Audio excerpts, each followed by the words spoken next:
അവർ എന്നെ ബാല്യം മുതൽ പലപ്പോഴും ഉപദ്രവിച്ചു. എന്നെ അവർ പലപ്പോഴും ഉപദ്രവിച്ചു. എങ്കിലും അവർ എന്നെ ജയിച്ചില്ല. ദൈവത്തിൻ്റെ മാറ്റമില്ലാത്ത വചനം ശ്രദ്ധിക്കുന്ന പ്രിയപ്പെട്ടവരെ, അവർ നിങ്ങളെ ജയിക്കുകയില്ല. നിങ്ങളുടെ ബാല്യം മുതൽ അവർ നിങ്ങളെ ഉപദ്രവിച്ചു. മറ്റാർക്കുമില്ലാത്ത വേദനകളും ഒറ്റപ്പെടലുകളും തകർച്ചകളും നിങ്ങളുടെ ജീവിതത്തിൽ ഉണ്ടായിട്ടുണ്ട്. ബാല്യം മുതൽ ഉണ്ടായിട്ടുണ്ട്.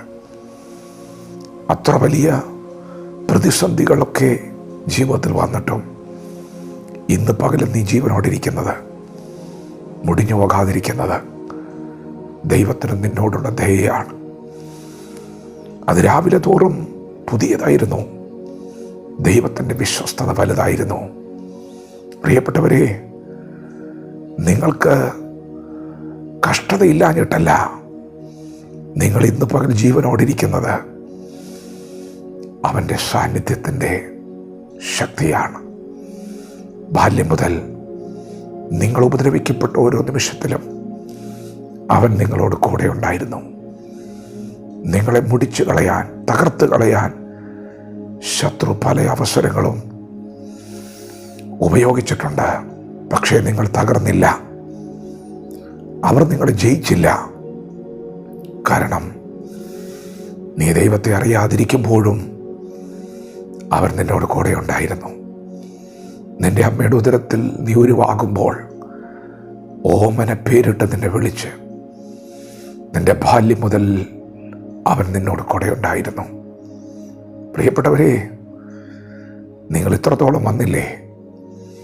പലപ്പോഴും ശത്രു നിങ്ങളെ തകർക്കാൻ പദ്ധതികൾ മെനഞ്ഞതാ.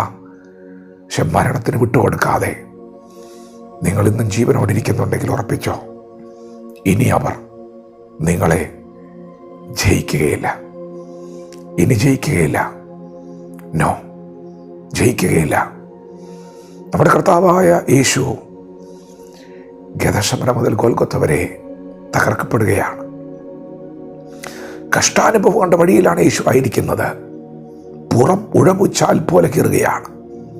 ഉഴവുകാർ ഉഴുതു മറിക്കുന്നത് പോലെ അവരെന്നെ ഉഴുതു മറിച്ചു. പ്രിയപ്പെട്ടവരെ, അവനെ തകർക്കാൻ അവർക്ക് കഴിഞ്ഞില്ല. അവർ അവനെ ജയിച്ചില്ല. ഇന്ന് പകൽ നിങ്ങൾ ഈ ശബ്ദത്തോട് പ്രതികരിക്കുമോ? ഏതു വഴിയിലാണോ അവൻ തകർക്കപ്പെട്ടത്? ഏതു വഴിയിലാണോ അവൻ തള്ളപ്പെട്ടത്? ഏതു വഴിയിലാണോ അവൻ ഉഴുതു മറിക്കപ്പെട്ടത്, നിന്ദിക്കപ്പെട്ടത്, അപമാനിക്കപ്പെട്ടത്? അതേ വഴിക്ക് ഒടുവിലാണ് അവൻ ഉയർത്തപ്പെട്ടത്. അതേ വഴിക്ക് ഒടുവിൽ തന്നെയാണ് ദൈവം അവനെ മാനമണിയിച്ചത്. ഇങ്ങനെയെങ്കിൽ ഇന്ന് പകൽ വിശ്വസിക്ക്. നിങ്ങളെവിടെയാണ് തകർക്കപ്പെടുന്നത്? നിങ്ങളുടെ ജോലി മേഖലയിലാണോ? നിങ്ങളുടെ കുടുംബത്തിലാണോ? നിങ്ങളുടെ സമൂഹത്തിലാണോ? ക്ഷമയോടെ കാത്തിരിക്ക്. എവിടെയാണോ നിങ്ങൾ തകർക്കപ്പെടുന്നത്, അതേ വഴിയിൽ തന്നെ ദൈവം നിങ്ങൾക്ക് വേണ്ടി ഒരു മാനം മറച്ചു വച്ചിട്ടുണ്ട്. അതേ വഴിയിൽ തന്നെ ദൈവം നിനക്കൊരു ഉയർച്ച വച്ചിട്ടുണ്ട്. പിറുപിറുക്കണ്ട, സഹിക്ക്, വിട്ടുകൊടുക്ക്. അല്പനേരത്തേക്കൊരു കഷ്ടമുണ്ട്, എന്നാൽ ഈ വഴിക്കും അപ്പുറം പറഞ്ഞു തീരാത്തൊരു സന്തോഷം ഈ ഭൂമിയിലുണ്ട്, സ്വർഗത്തിലുമുണ്ട്. കരയാനൊരു കാലമുണ്ട്, യുദ്ധത്തിനൊരു കാലമുണ്ട്, സമാധാനത്തിനും ഒരു കാലമുണ്ട്. യോബ് പറഞ്ഞു, ജീവിതത്തിൽ വലിയ പ്രതിസന്ധി നേരിട്ട മനുഷ്യൻ പറഞ്ഞു, ഒഴുകിപ്പോയ വെള്ളം പോലെ ഈ കഷ്ടതയെ ഞാൻ മറക്കും. ഞാൻ ഈ ഭൂമിയിൽ വെച്ച് തന്നെ അവനെ കാണും. പ്രിയപ്പെട്ടവരെ, കഷ്ടതയ്ക്ക് ദൈവം ഒരു കാലം വെച്ചു. അതേ ഭൂമിയിൽ നിന്ദിക്കപ്പെട്ടവരുടെ നടുവിൽ ദൈവം അവന് ഒരു മാന്യതയെ മറച്ചു വെച്ചിരുന്നു. നിങ്ങൾക്ക് ദൈവം ഒരു മാന്യത മറച്ചു വെച്ചിട്ടുണ്ട്. നിങ്ങളെ ദൈവം മാനം അണിയിക്കും.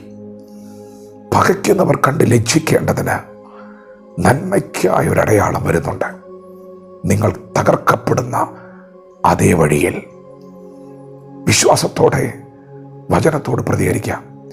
ദൈവം നമ്മെ ഓരോരുത്തരും ഈ പകൽ അനുഗ്രഹിക്കുമാറാകട്ടെ. ആമേൻ.